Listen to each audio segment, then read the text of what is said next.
دنیا میں سب سے پہلے بدفعلی شیطان نے کروائی۔ وہ حضرت لوط علیہ السلام کی قوم میں خوبصورت لڑکے کی شکل میں آیا اور ان لوگوں کو اپنی جانب مائل کیا، یہاں تک کہ اپنے ساتھ گندا کام کروانے میں کامیاب ہو گیا، اور اس کا ان لوگوں کو ایسا چسکا لگا کہ وہ اس برے کام کے عادی ہو گئے، اور نوبت یہاں تک آ پہنچی کہ عورتوں کو چھوڑ کر مردوں سے اپنی خواہش پوری کرنے لگے۔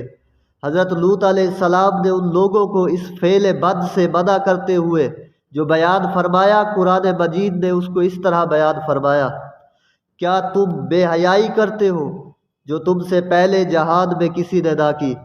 تم تو مردوں کے پاس شہوت سے جاتے ہو عورتیں چھوڑ کر، بلکہ تم لوگ حد سے گزر گئے۔ حضرت لوط علیہ السلام کے دنیا و آخرت کی بھلائی پر مشتمل بیان سن کر بے حیا قوم نے بجائے سر خم کرنے کے آپ کو جھٹلانا شروع کر دیا۔ جب قوم لوط کی سرکشی اور خصلت بدفعلی قابل ہدایت نہ رہی تو اللہ عز و جل کا عذاب آ گیا۔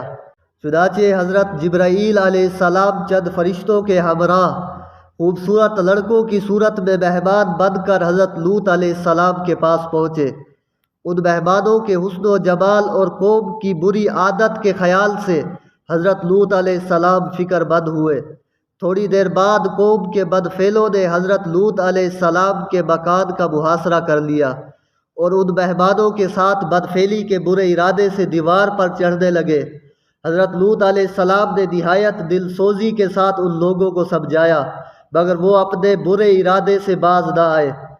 آپ علیہ السلام کو فکر مند دیکھ کر حضرت جبرائیل علیہ السلام نے کہا: اے اللہ کے نبی، آپ غمگین نہ ہو، ہم فرشتے ہیں اور ان بدکاروں پر اللہ عز و جل کا عذاب لے کر اترے ہیں۔ آپ مومنین اور اپنے اہل و عیال کو ساتھ لے کر صبح ہونے سے پہلے اس بستی سے دور نکل جائیے، اور خبردار کوئی شخص پیچھے مڑ کر بستی کی طرف نہ دیکھے، ورنہ وہ بھی اس عذاب میں گرفتار ہو جائے گا۔ چنانچہ حضرت لوط علیہ السلام اپنے گھر والوں اور مومنوں کو ہمراہ لے کر بستی سے باہر تشریف لے گئے۔ پھر حضرت جبرائیل علیہ السلام نے اس شہر کی 5 بستیوں کو اپنے پروں پر اٹھا کر آسمان کی طرف لے گئے اور کچھ اوپر جا کر ان بستیوں کو زمین پر الٹ دیا۔ پھر ان پر اس زور سے پتھروں کی بارش ہوئی کہ قوم لوط کی لاشوں کے بھی پرخچے اڑ گئے۔ عین اس وقت جب کہ یہ شہر الٹ پلٹ ہو رہا تھا، حضرت لوط علیہ السلام کی ایک بیوی جس کا نام وائلہ تھا، جو کہ در حقیقت منافقہ تھی، قوم کے بدکاروں سے محبت رکھتی تھی، اس نے پیچھے مڑ کر دیکھ لیا اور اس کے منہ سے نکلا: ہائے میری قوم! یہ کہہ کر کھڑی ہو گئی۔ پھر عذاب الہی کا ایک پتھر اس کے اوپر بھی گر پڑا اور وہ بھی ہلاک ہو گئی۔ تو قرآن مجید نے اس واقعے کو اس طرح بیان کیا: تو ہم نے اسے اور اس کے گھر والوں کو نجات دی، مگر اس کی عورت وہ پیچھے رہ جانے والوں میں ہوئی، اور ہم نے ان پر ایک مینا برسایا، تو دیکھو کیسا انجام ہوا مجرموں کا۔ بدکار قوم پر برسائے جانے والے ہر پتھر پر اس شخص کا نام لکھا تھا جو اس پتھر سے ہلاک ہوا۔